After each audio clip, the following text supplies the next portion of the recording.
Mad for you লেখিকা তানিয়া খাতুন পর্ব 28।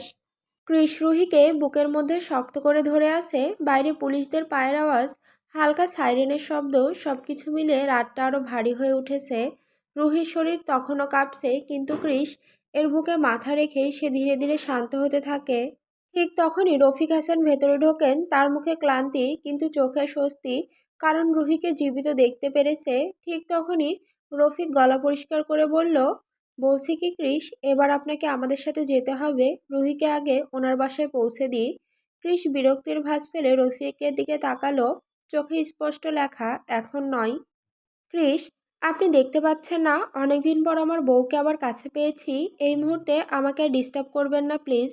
রফিক একটু অস্বস্তিতে পড়ল, কথাটা হজম করতে না পেরে গলা খাঁকড়িয়ে আবার বলতে যাচ্ছিল। ঠিক তখনই রুহি নরম গলায় বলল, আপনার তো জেলে ফিরে যেতে হবে, নইলে ঝামেলা হবে। কদিন পরে কেসটা কোর্টে উঠবে, তখন তো প্রমাণ দিলেই আপনি ছাড়া পেয়ে যাবেন। কৃষ রুহির দিকে তাকিয়ে বিস্মিত হয়।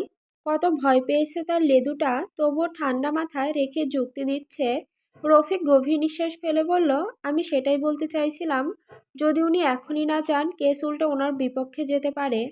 আর উনি আমার মাথায় বন্দুক ঠেকিয়ে এনেছিলেন, এখন লকআপে না ফিরলে উল্টো কেস হবে। রুহি হঠাৎ শিউরে উঠে কৃষ এর দিকে তাকালো। আপনি বন্দুক ঠেকিয়ে ওনাকে নিয়ে এসেছেন?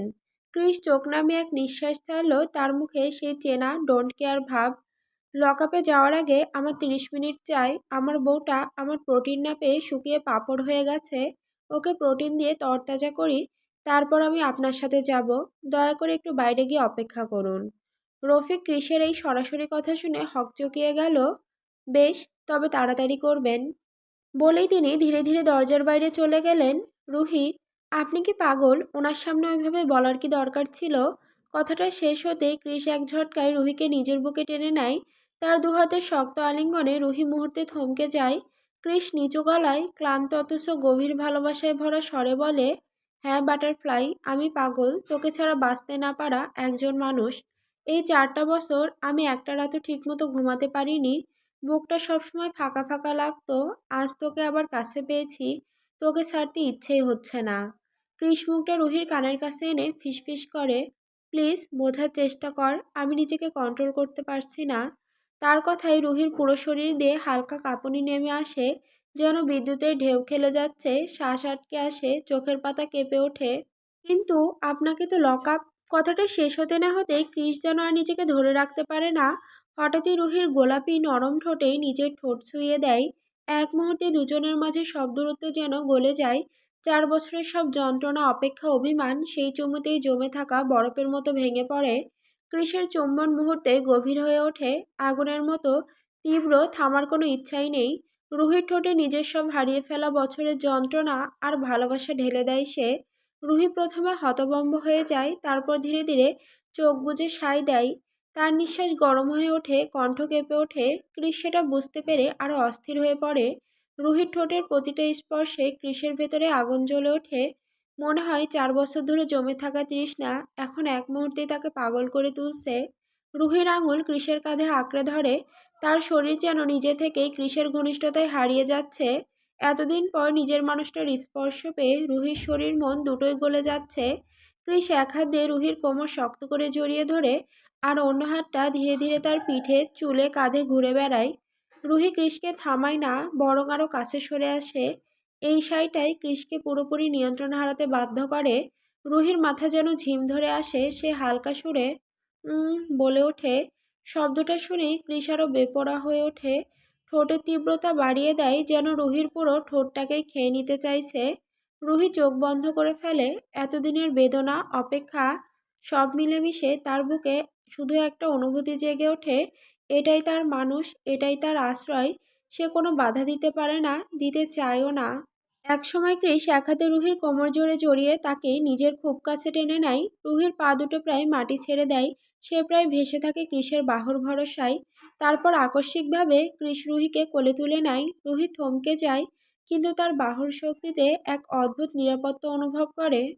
ঘরের ভেতরে কিছুই নেই, কৃষের চোখ যায় শুধু একটা ভাঙা জানালার দিকে। কৃষ হালকা দম নিতে নিতে সেই দিকে হাঁটে, রুহিকে শক্ত করে ধরে রাখে, যেন তাকে ছাড়ার ক্ষমতাই নেই এখন। ভাঙা জানলার ফ্রেমটার গা ঘেঁষে এসে কৃষ রুহিকে আস্তে করে বসিয়ে দেয়। তার চোখে তখনও সেই একই তীব্রতা, একই ভালোবাসা, একই অধিকার। রুহি শ্বাস ফুলে তাকিয়ে থাকে কৃষের দিকে, আর কৃষ তার দুই গাল দুহাতে ধরে আবারও তার ঠোঁটের খুব কাছে মুখ এগিয়ে আনে।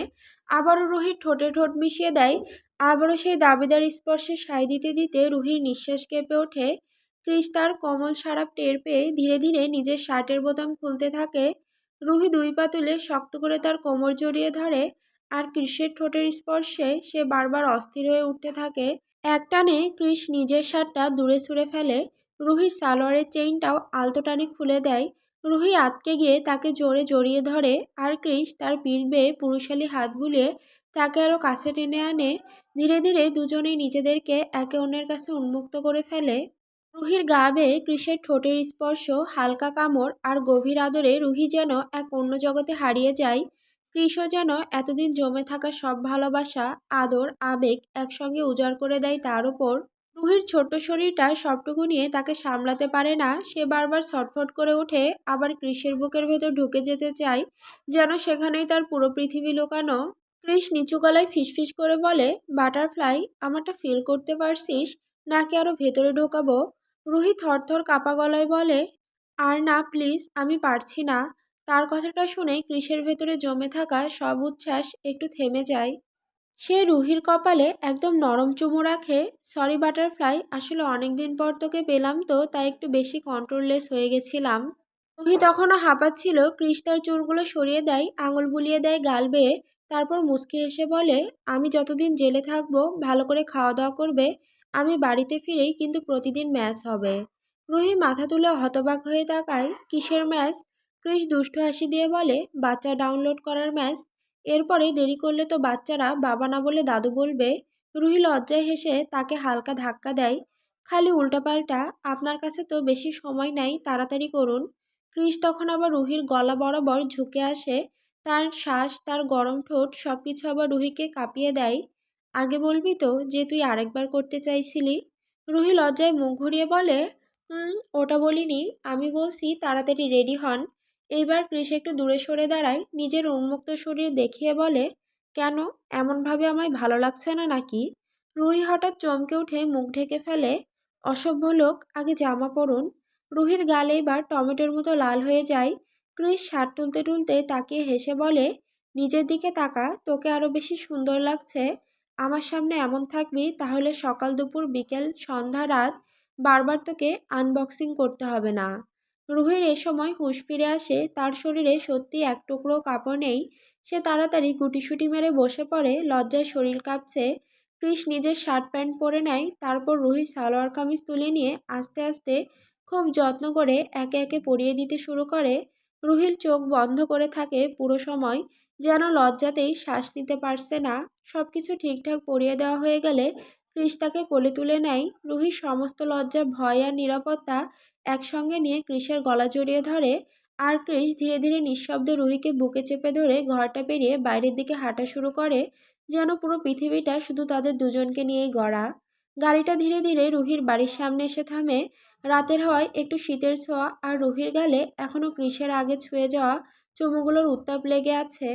কৃষ ইঞ্জিন অফ করতেই রুহি তার দিকে তাকায়, চোখে অদ্ভুত শান্তি, আবার একটু ভয়ও। কৃষ নরম গলায় বলে, বাটারফ্লাই, ভালো করে থাকবে, কিছু নিয়ে চিন্তা করবে না, আমি আছি। রুহি আস্তে মাথা নাড়ে। গাড়ির দরজা খুলে নেমে যায়, কিন্তু এগোনোর আগে থেমে যায়। গাড়ির জানালার ভেতর মাথা ঢুকিয়ে খুব আস্তে বলে, আপনিও নিজের খেয়াল রাখবেন, আশা করছি খুব তাড়াতাড়ি ফিরবেন। কৃষ রুহির গালে হাত রেখে বলে, তোমার কাছে তো আমাকে ফিরতেই হবে, বললাম না এসে ম্যাচ শুরু হবে। রুহির গাল লাল হয়ে যায়। সে ধীরে ধীরে বাড়ির দিকে হাঁটতে শুরু করে। দুপা গিয়ে আবার পিছন ফিরে তাকায়। কৃষ এখনও তাকে দেখছে। ঠিক তখনই পেছনের সিটে বসে থাকা রফিক গলা খাকারি দেয়, কৃষ চলুন, এমনিতে অনেক দেরি হয়ে গেছে। কৃষ হালকা বিরক্ত চোখে রফিকের দিকে তাকায়, কিন্তু কিছু বলে না। শুধু রুহিকে শেষবার একটা দীর্ঘ দৃষ্টি দেয়, যেখানে ভালোবাসা, অধিকার আর অদ্ভুত ব্যথা সব মিশে আছে। রুহি দরজার সামনে দাঁড়িয়ে দেখে। রফিক হালকা কঠোর গলায় বলে, চলুন এবার তাড়াতাড়ি।